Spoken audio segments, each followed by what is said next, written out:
Hi అండి, నమస్తే. నేను మీ లక్ష్మి. ఈరోజు వీడియోలో ఒక స్పెషల్ రెసిపీ అండి. రాయలసీమ స్పెషల్ పచ్చిమిర్చి వంకాయ గుజ్జు పచ్చడి. చాలా చాలా బాగుంటుందండి. వేడివేడి అన్నంలోకి కొంచెం పచ్చడి వేసుకొని కాసింత నెయ్యి తగిలించి తిన్నారంటే ఎంత బాగుంటుందో చెప్పలేం. మీరు ఖచ్చితంగా ట్రై చేసి నాకు ఫీడ్బ్యాక్ పంపించండి. ఈ పచ్చడి మనం చేసి పెట్టుకుంటే ఫ్రిడ్జ్లో 4-5 రోజుల వరకు ఉంచుకోవచ్చు. సూపర్ టేస్టీగా ఉండే స్పెషల్ రెసిపీ మీకోసం ఈరోజు ప్రజెంట్ చేస్తున్నాను. తప్పకుండా ట్రై చేయండి. మరి లేట్ చేయకుండా రెసిపీలోకి వెళ్ళిపోదాం. ఇక్కడ నేను పెద్ద వంకాయ తీసుకున్నానంటే దీని బదులు మీరు ఏ వంకాయలైనా తీసుకోవచ్చు. వంకాయలు ఒక 1/2 కేజీ తీసుకోవాలి. మాకు ఇక్కడ ఈ పెద్ద వంకాయలు దొరుకుతాయండి. బెంగన్గా భర్త చేస్తారనమాట, అంటే కాల్చి చేస్తారు పచ్చడిలాగా. ఇది తీసుకున్నాను. ఇది ఒక 1/2 కేజీ ఉందండి. దీని బదులు మీరు తెల్లవైన, నల్లవైన, పచ్చవైన ఏవైనా వంకాయలు తీసుకోవచ్చు. సరేనా? ఇప్పుడు మనం ఒక పెద్ద ఉల్లిపాయ తీసుకోవాలి. చిన్న నిమ్మకాయ సైజంత చింతపండు, 4-5 వెల్లుల్లి రెబ్బలు, అలాగే 10 నుండి 15 వరకు పచ్చిమిరపకాయలు. మీ కారాన్ని బట్టి ఎక్కువ తక్కువ తీసుకోండి. ఇప్పుడు కడాయి పొయ్యి మీద పెట్టి 4-5 టేబుల్ స్పూన్ల నూనె వేడి చేయాలి. అందులో ముందుగా పచ్చిమిర్చి వేసుకొని మీడియం ఫ్లేమ్లో మూత పెట్టి వేయించుకోవాలి. మూత పెడితే మన మీదకి తుళ్ళకుండా ఉంటాయన్నమాట. ఇప్పుడు అందులో 1 టేబుల్ స్పూన్ ధనియాలు, 1 టీ స్పూన్ జీలకర్ర వేసి మరి కాసేపు వేయించాలి. చూసారు కదా, పచ్చిమిర్చి బాగా వేగాలి. ఆ తర్వాత మనం 4-5 వెల్లుల్లి రెబ్బలు వేసుకోవాలి.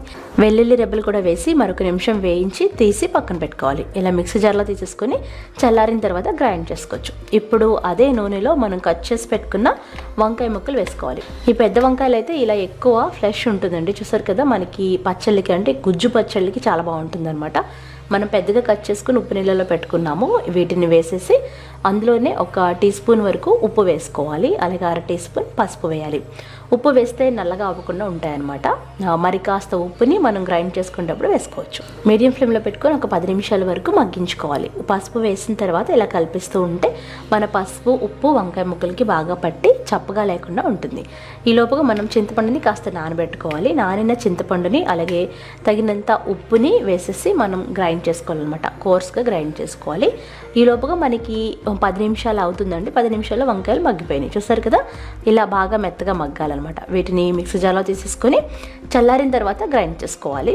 లేదంటే వేరే గిన్నెలో తీసుకొని కూడా చల్లారబెట్టుకోవచ్చు. చూసారు కదా, వీటిని చల్లారబెట్టుకోండి.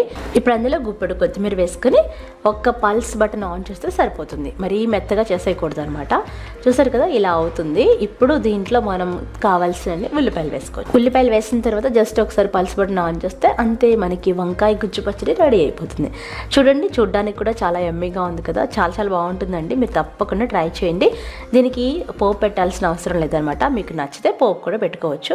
కానీ ఈ పచ్చడి ఇలా ప్లెయిన్గా తింటేనే చాలా బాగుంటుంది.